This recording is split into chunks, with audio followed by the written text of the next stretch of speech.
So, hello everybody. I'm seeing as today is Saturday and I am between two math sessions. I've just had lunch, I've just had a coffee, and it's now 20 to 2 local time. I have decided to do a quick unboxing, a shrink rip, I should say, of the 1991 3W game Rorke's The Defense of Rorke's Drift. So I got this from Canada, as I said earlier this week, and I'm going to unbox it now to see what's inside. I've already looked at the Board Game Geek page for this. There is a 2-page errata sheet for this, which dates back to 2004. I mean, the game has been around for 25 years now. So this is actually its 25th anniversary, so all the more reason to play it this year.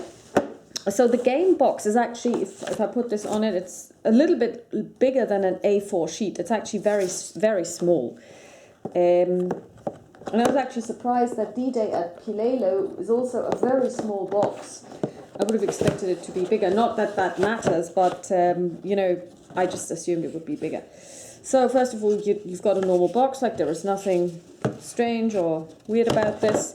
You have a counter sheet, which is double-sided, and it has the different troops. So these would be, I guess, the British troops, markers, and then we have the counter sheet for the Zulus as well, double-sided. We have a D6 that came with the game.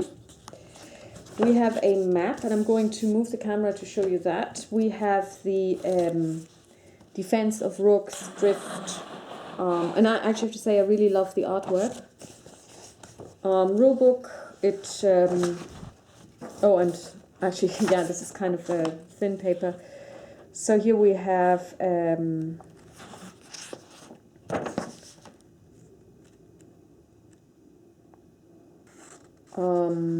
don't know what this is, Zulu Order of Battle. So these are the rules. It clocks in at 20 pages. And the table of contents basically tells us that,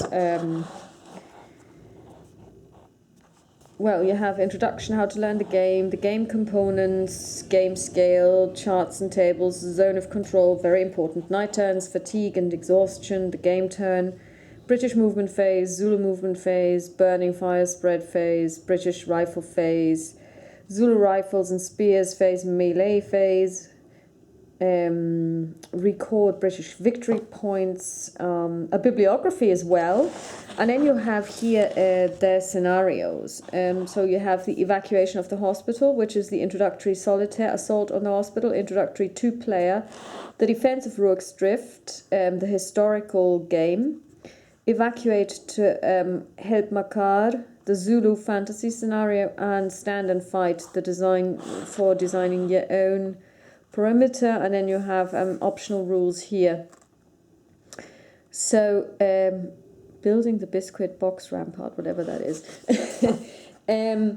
Basically, I'm going to start off, of course, with the introductory solitaire, and then I'm going to play the historical game. I'm not so interested in, you know, probably the fantasy one.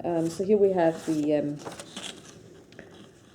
terrain effects chart, the sequence of play, and on the back we have the target unit, rifle fire, range, summary, blah de blah. So I will have to copy this because obviously, you know, if you have to turn it over all the time, this will wear down the paper very, very quickly.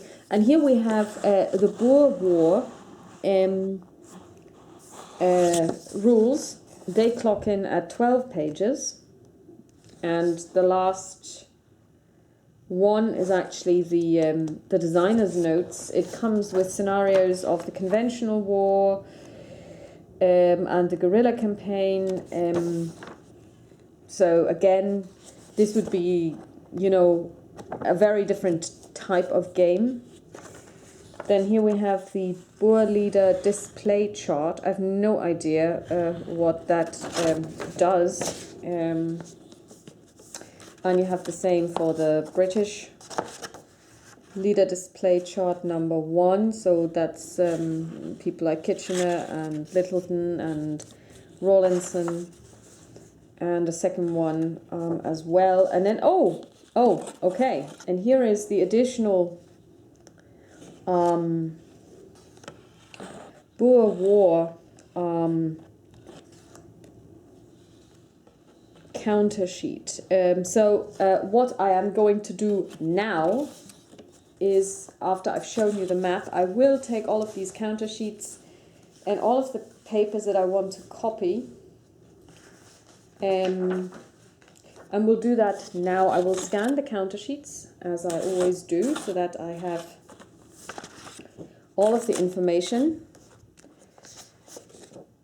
And nothing gets lost, because as I told you about my Nimitz experience, they all fell out of the counter sheet. And all of the counters were scattered in the box. And the problem was that as a result, I'm missing counters. Okay, so this is a really nice and really big map. So I'm going to move the camera now. So, and yeah, it'll be impossible to actually capture it all, I believe. So it is a really lovely map. Paper. So you have Transvaal, the Transvaal up here, Bechuanaland over there, Orange Free State would be here, Basutoland, Natal, that's where my knee is, Natal is down here, you have Zululand over here, Swaziland, just basically the border here. Just to maybe give you a couple of town names that you might know. Joburg is up here. Pretoria. Kimberley over here. Bloemfontein. This is actually, I believe, where J.R.R. Tolkien was lived, or probably even was born there, I don't know. And I'm just going to move the map now because, again, I love it. I love the fact that information that is crucial to playing the game is printed on the map. I can't repeat this often enough. If you have all of those 1 billion pieces of paper that you're spreading out over the play area, if you have crucial information, print it on the map. Usually there should be room. And down here, of course, we have Port Elizabeth, Port Albert, Alfred, East London, Durban is up here. And in the top left-hand corner up here, you can see a terrain chart, which is also very helpful. Now we turn it over. And here we have Rorke's Drift itself. So of course the map is very functional, to put it like that, because obviously when you look at the map of Zulus on the ramparts, which of course I understand, and I would never compare these two, actually it's a very different game, but of course the map itself is a drawing of a complex where you can actually see houses and stuff. So basically here the hospital is simply a couple of hexes, and here we have the storehouse, a barn, the cookhouse, the oven. And again, you can see that this is meant to be, I think, Here you've got a lot of information. So these again are tables, and these are other areas where fighting can happen. The storehouse roof, the loft over the barn, also the hospital roof.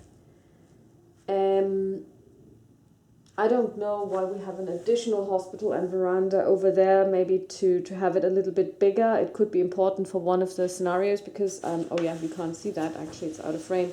Here is what looks like a photocopied, blown up version of the hospital down here.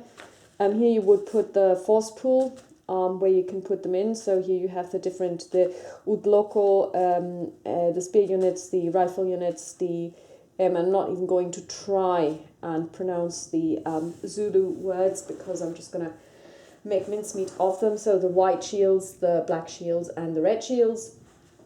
And when we turn it over, you also have over here boxes, the eliminated British, the disordered Zulus, the wounded Zulus, the mortally wounded Zulus, the eliminated Zulus. And here again you have British rifle fire and Zulu spears table. I wonder, is it on the other one as well? British ranked game turn record track. Yeah, so basically in order for me to be able to play this, I will also have to make copies of this simply because otherwise I will find it a bit difficult to play just because of the way my table is laid out. But I think these seem to be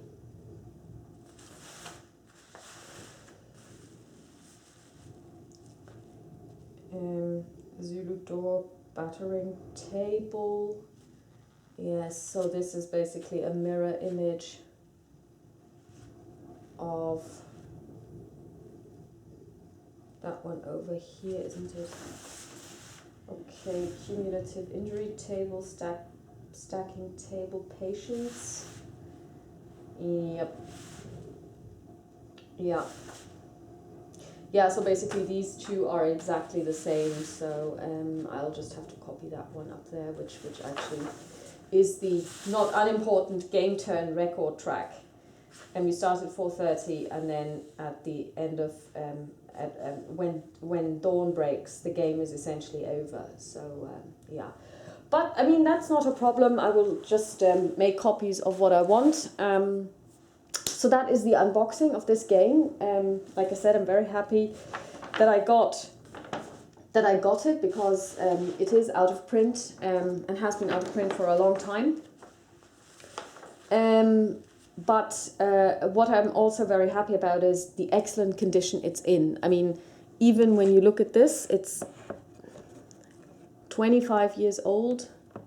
There is hardly any warping. I mean, this is not really thick cardstock, but the quality is really good. I mean, there's some discoloration up here, which you will probably not be able to see in the light of the camera.